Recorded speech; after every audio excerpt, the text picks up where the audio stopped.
पिछले एपिसोड में हमने देखा कि सृष्टि दवाई लेने के बाद आराम से अपने कमरे में सो जाती है। कार्तिक सुनंदा आंटी को सृष्टि का ख्याल रखने के लिए बोलकर घर से निकल जाता है। कार्तिक वहां से सीधा अपने डेविल विला में पहुंचता है। वहां एक आदमी को जंजीर से बांधा गया था। उसके शरीर पर बहुत सारे चोटें थे। उसे देखकर साफ पता चल रहा था कि उसे कई दिनों से टॉर्चर किया जा रहा है। उसका पूरा बॉडी पीला पड़ चुका था। ऐसा लग रहा था जैसे उसके शरीर में खून ही नहीं बचा हो। वो कोई और नहीं बल्कि सृष्टि विला का ही शेप था। कार्तिक अपनी आंखों में जलते हुए अंगारे लेकर उस आदमी के सामने जाकर खड़ा हो जाता है। कार्तिक एक स्क्रू ड्राइवर उठाता है और उस आदमी के थाई में घुसा देता है। वो आदमी दर्द से चिल्ला पड़ता है और फिर रहम की भीख मांगते हुए बोलता है, सर प्लीज़ माफ़ कर दीजिए, अब ये दर्द बर्दाश्त नहीं होता, प्लीज़ मुझे मार दीजिए, मुझसे अब ये दर्द सहा नहीं जाता। सब कुछ बता तो दिया है मैंने कि मुझे किसने भेजा था, फिर मुझे ज़िंदा क्यों रखा है, मार दीजिए मुझे। कार्तिक ने शैतानी मुस्कुराहट के साथ कहा, मार देंगे, इतनी जल्दी क्या है। बोलते हुए उसने स्क्रू ड्राइवर को उसकी थाई में घुसा रखा था, उसे और भी ज़्यादा दबाने लगता है और फिर कार्तिक बहुत ही सर्द आवाज़ में बोलता है, तूने शैतान की जान को हाथ लगाया है, उसे चोट पहुंचाई है, तेरी वजह से उसे दर्द हुआ है, तेरी वजह से मेरी जान का खून बहा है, तेरी वजह से मेरी जान एक हफ्ते से हॉस्पिटल में रही और इन सब की वजह तू है। लगता है तूने कार्तिक सक्सेना के घर में घुसने से पहले कार्तिक सक्सेना के बारे में सही से पता नहीं किया था। कार्तिक सक्सेना जितना बिजनेस वर्ल्ड की दुनिया में मशहूर है, उससे कहीं ज़्यादा कार्तिक सक्सेना दर्दनाक सज़ा देने के लिए अंडरवर्ल्ड में मशहूर है। वो आदमी चिल्ला रहा था लेकिन कार्तिक को उस पर जरा भी रहम नहीं आ रहा था। उस आदमी का खून तो पहले से ही बह चुका था, अब वो बेहोश हो जाता है। उस आदमी को बेहोश देखकर कार्तिक गुस्से में वहाँ से जाने को होता है। मुश्किल से उसने 2 ही कदम आगे बढ़ाया था, लेकिन वो अपने गुस्से को कंट्रोल नहीं कर पाता और एक ज़ोरदार लात उस आदमी के पेट पर मारता है, जिससे वो आदमी ज़मीन पर गिर जाता है। तभी वहाँ करण आता है। कार्तिक करण के साथ कमरे से बाहर जा रहा था। उसने करण से पूछा, सौरभ सक्सेना का कुछ पता चला? कार्तिक पूछ ही रहा था कि तभी उसके फ़ोन पर एक अननोन नंबर से कॉल आता है। कार्तिक एक नज़र कन्फ्यूजन के साथ अपने फ़ोन को देखता है, फिर उसके चेहरे पर एक डेविल स्माइल आ जाती है। उसने फ़ोन को पिक करके कान से लगा देता है। कार्तिक ने अपनी रौबदार आवाज़ में पूछा, कार्तिक सिंघानिया का इतना डर है कि सौरभ सक्सेना छुप कर बैठा है? सौरभ ने जवाब दिया, शेर हमेशा छुपकर ही शिकार करता है, औरतों पर वार करने वाले को शेर नहीं शुअर कहते हैं।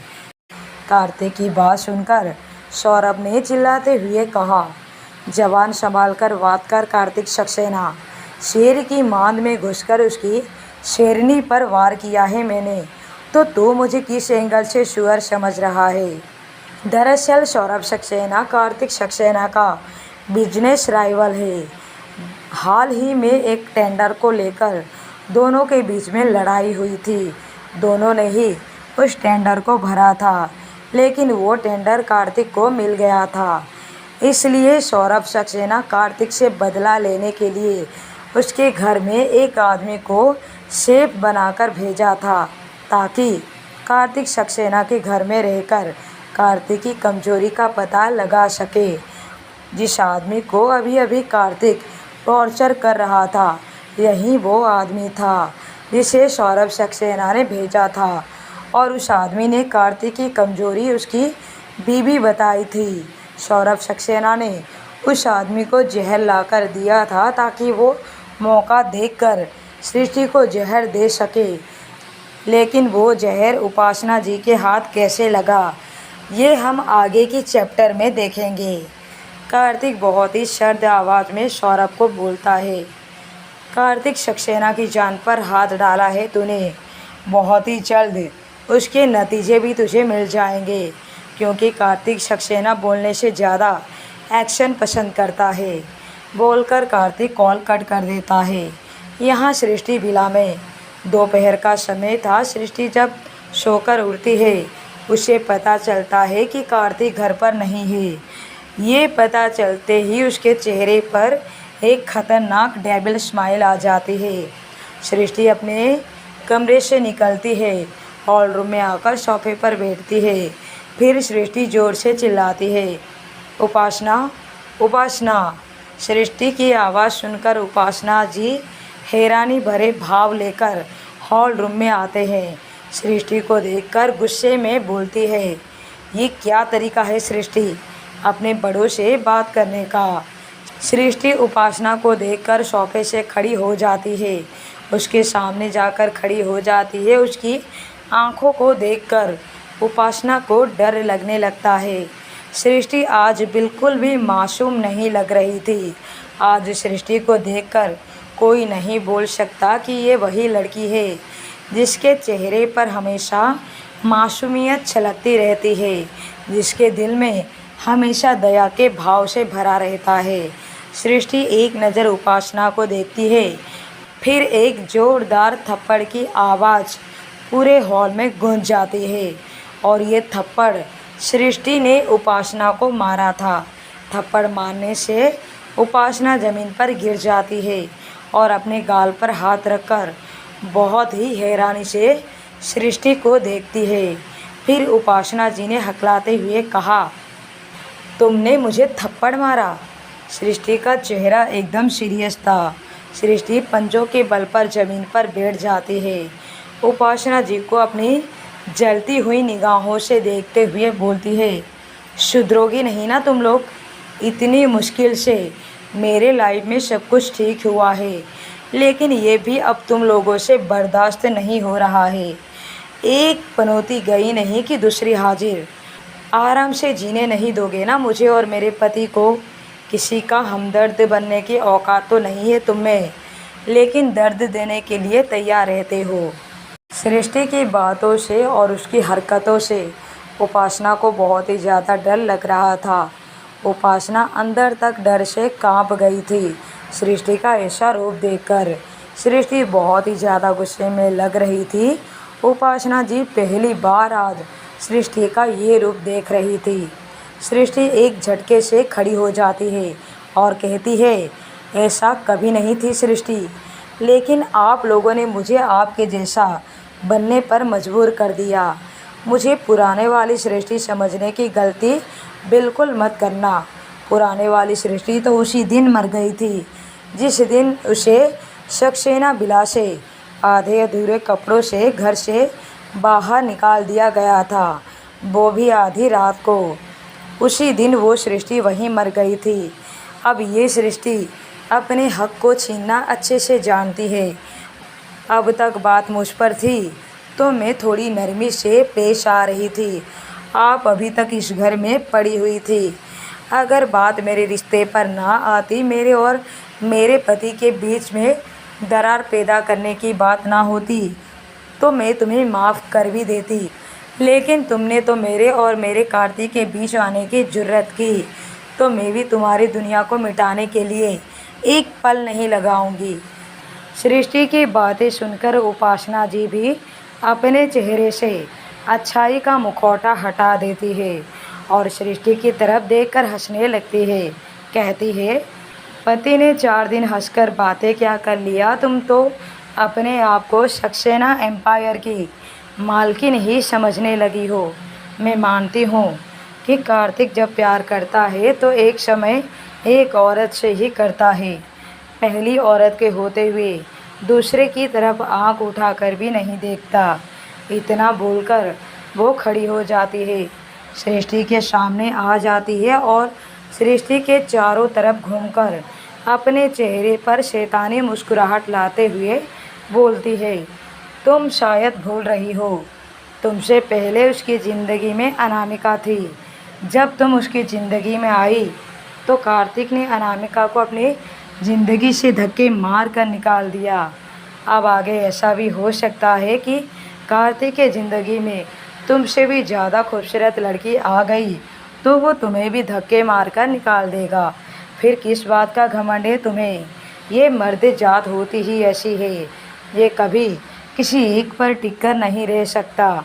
तुम जिस पति पर इतना उड़ रही हो, कहीं ऐसा ना हो कि वही पति तुम्हारा पंख काट दे। सृष्टि मुस्कुराकर उपासना जी को जवाब देती है, अगर वो मर्द जात है तो मैं भी औरत जात हूँ, और औरत के पास न जाने कितने तरीके होते हैं अपने पति को अपने काबू में रखने का, लेकिन मुझे कुछ भी करने की ज़रूरत नहीं है। ये तो आपको भी पता है कि अगर आपकी सच्चाई मैंने पतिदेव को बता दी तो वो तुम्हारे साथ क्या करेगा। एक पल नहीं लगाएंगे वो तुम्हें घर से धक्के मार कर निकालने में, और लगता है तुम्हारी नज़रें भी कमज़ोर हो गई है। तुमने कभी ये नहीं देखा कि मैं पतिदेव की ज़िंदगी में ही नहीं बल्कि उसके सीने में दिल बनकर रहती हूँ। अगर मैं उनसे एक पल के लिए भी दूर हो जाती हूँ तो मेरे बगैर वो तड़पते हैं। वो तड़प आपने नहीं देखी होगी लेकिन मैंने देखी है। उपासना जी ने एक ज़ोरदार हंसी के साथ बोलती है, गलतफहमी में जीना अच्छी बात है बहू रानी, लेकिन ऐसा नहीं है जैसा तुम समझती हो। सृष्टि मुस्कुराकर कहती है, मैं अच्छे से जानती हूँ कि तुम मुझे भड़काने की कोशिश कर रही हो ताकि हम दोनों के बीच दरार पैदा हो सके, तुम इस घर में रह सको। चलो ठीक है, मैंने तुम्हें 3 दिन दिया इस घर में रहने के लिए, और इस 3 दिन में मैं तुम्हें दिखा दूंगी पतिदेव का जुनून, उनका मेरे लिए प्यार। तभी तुम्हें समझ में आएगा कि गलतफहमी में कौन जी रहा है। सिर्फ 3 दिन, 3 दिन के बाद तुम खुद इस घर से चली जाओगी, वहीं तुम्हारे लिए अच्छा होगा, वरना पतिदेव तुम्हें धक्के देकर इस घर से निकाल देंगे। इतना बोलकर सृष्टि अपने कमरे में चली जाती है। सृष्टि के जाने के बाद उपासना जी ने गहरी सांस लेते हुए खुद को नॉर्मल करती है, क्योंकि सृष्टि का आज का ये रूप उपासना जी को अंदर तक डरा दिया था। यहाँ अनुराधा के कमरे में अनुराधा लैपटॉप पर कुछ काम कर रही थी। तभी जैकी अनुराधा का दरवाज़ा नॉक करता है। अनुराधा जब सिर उठाकर सामने देखती है तो जैकी अपने चेहरे पर स्माइल लिए खड़ा था और बिना अनुराधा को कुछ पूछे कमरे के अंदर आ जाता है। सोफे पर अनुराधा के बगल में ही बैठ जाता है। अनुराधा जैकी को देखकर हल्के गुस्से में बोलती है, देखो मुझे बहुत काम है, तुम अभी जाओ यहाँ से, मुझे तुम्हारे साथ कोई बात नहीं करनी, मुझे अभी बहुत काम है, अब क्या तुम जाओगे भी? जैकी ने अनुराधा को देखते हुए कहा, अरे काम तो तुम हमेशा से करती रहती हो और जब देखो तुम्हें काम ही रहता है। अब भी तुम काम कर रही हो तो हम रात को डिनर के लिए कहीं बाहर चलेंगे।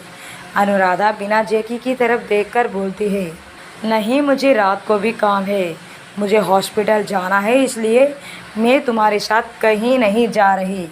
लेकिन जैकी भी मुस्कुराते हुए वहाँ से जाते हुए कहता है, शाम को 8 बजे तुम तैयार रहना, हम डिनर के लिए चलेंगे।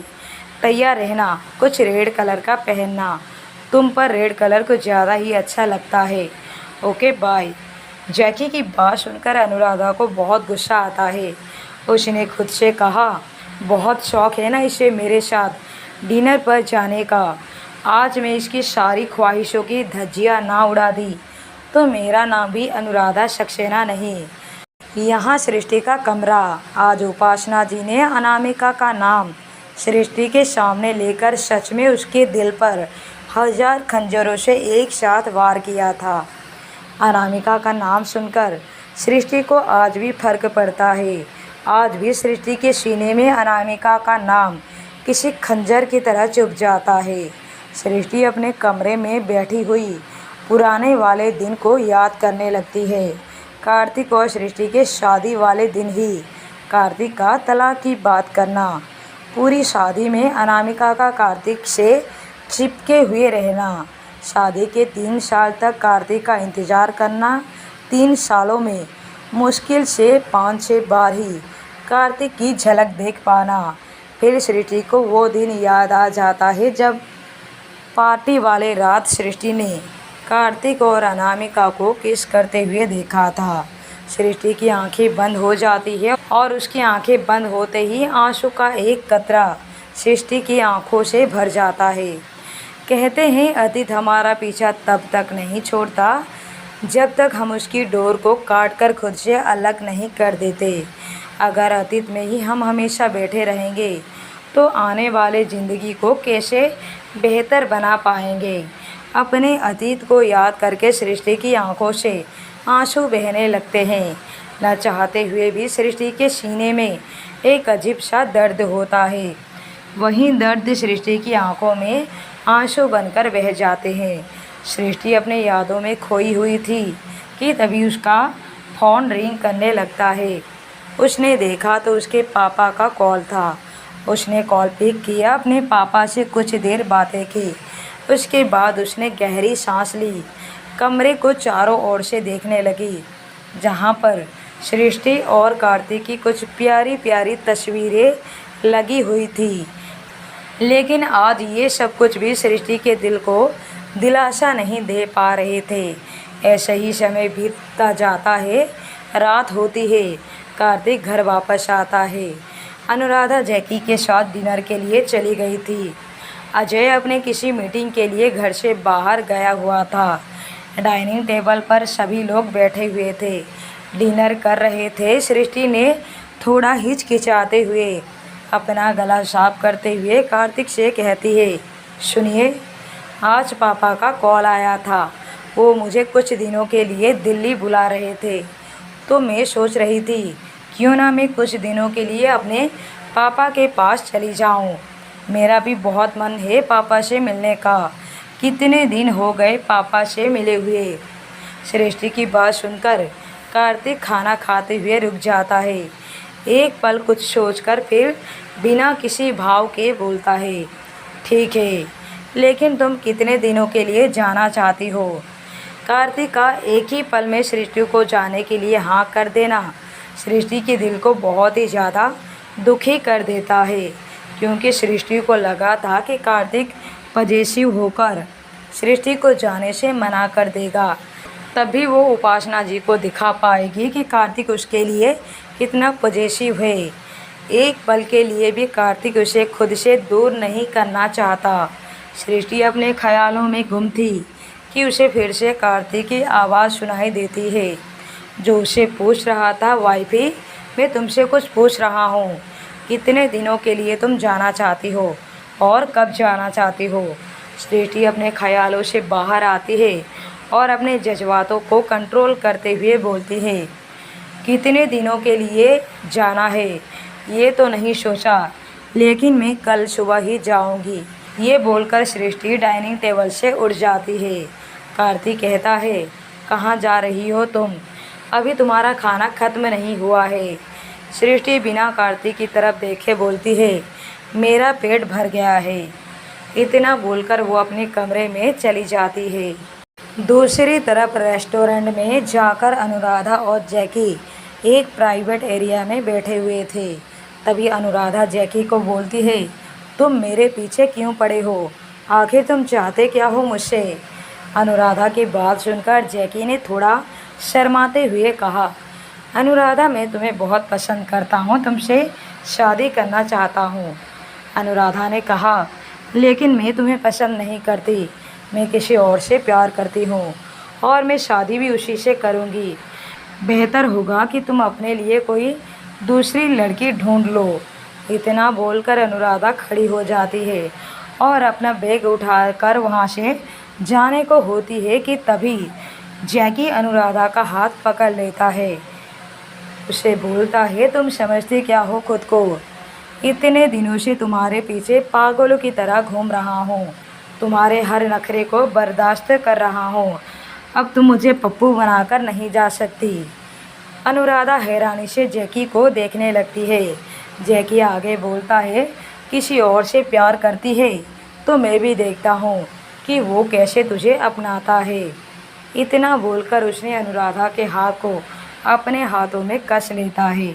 अनुराधा अपने हाथ को छुड़ाने की कोशिश कर रही थी, लेकिन जैकी ने भी कसकर उसके हाथ को पकड़ा हुआ था।